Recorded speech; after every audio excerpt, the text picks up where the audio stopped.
चलिए स्टूडेंट्स, हम ये समझने की कोशिश करते हैं कि फोर्स और मोशन एक दूसरे से किस तरह से रिलेटेड है।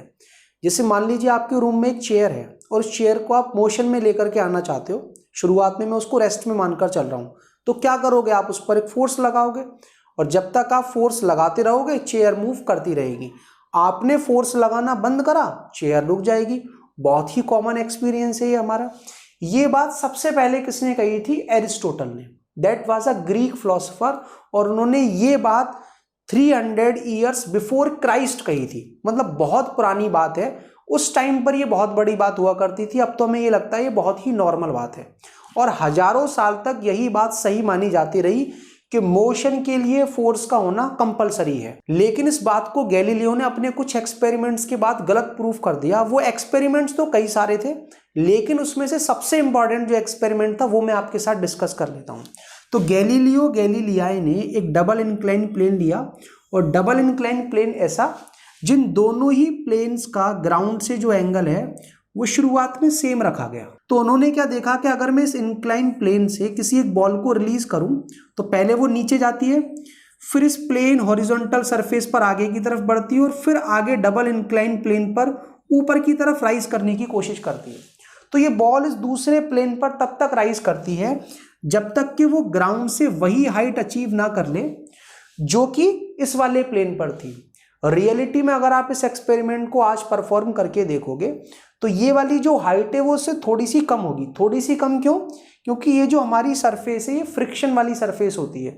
तो अगर हम बहुत ही स्मूथ सरफेस लें जहां फ्रिक्शन कम से कम हो, और अगर फ्रिक्शन ना ही हो तो हाइट सेम ही रहेगी।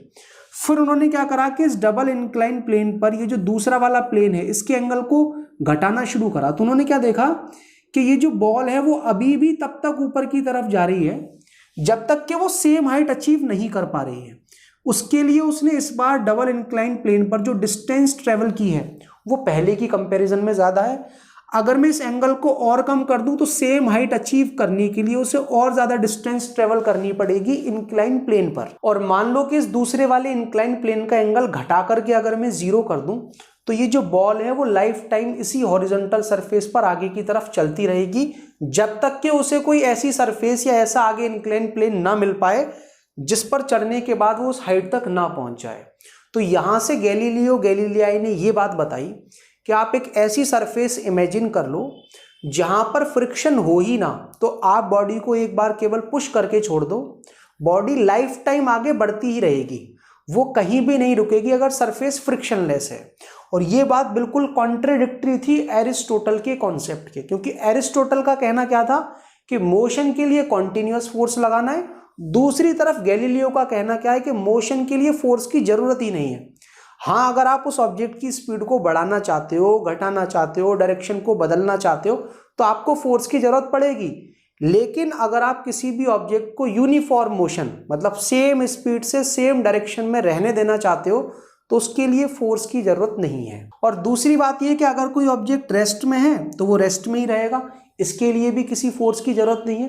तो अकॉर्डिंग टू गैलीलियो ये जो स्टेट ऑफ रेस्ट है और ये जो स्टेट ऑफ यूनिफॉर्म मोशन है, बिना स्पीड बदले बिना डायरेक्शन बदले सीधे चलने को हम यूनिफॉर्म मोशन कहते हैं, दोनों सिमिलर हैं।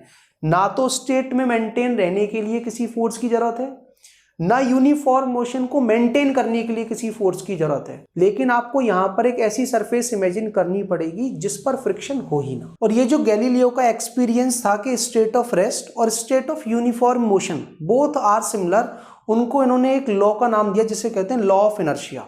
If a body is in rest it will remain in rest. Rest में मेंटेन करने के लिए फोर्स नहीं चाहिए। If a body is in uniform motion it will remain in uniform motion until an external force is applied on the body। जब Galileo ने अपने experiments के थ्रू ये बात कंक्लूड की कि एक रेस्टिंग ऑब्जेक्ट पर लगने वाला जो नेट फोर्स है वो 0 होता है, और अगर कोई ऑब्जेक्ट यूनिफॉर्म मोशन परफॉर्म कर रहा है तो उस पर भी लगने वाला नेट फोर्स 0 होता है, तो उन्होंने एक चीज़ देखी कि हर ऑब्जेक्ट की एक प्रॉपर्टी होती है जिसे उन्होंने नाम दिया इनर्शिया। और ये इनर्शिया होता क्या है, ये कितने टाइप के होते हैं, अगर आप ये जानना चाहते हो तो इस वीडियो पर क्लिक कर समझ सकते हो। और अगर आप 4th chapter motion in a plane से रिलेटेड कुछ भी पढ़ना चाहते हो तो आपके लिए हमने प्लेलिस्ट तैयार की है, इस पर क्लिक कर आप जो टॉपिक चाहो पढ़ सकते हो। और अगर कुछ ना समझ में आए तो बेझिझक अपना सवाल कमेंट करके पूछ सकते हो।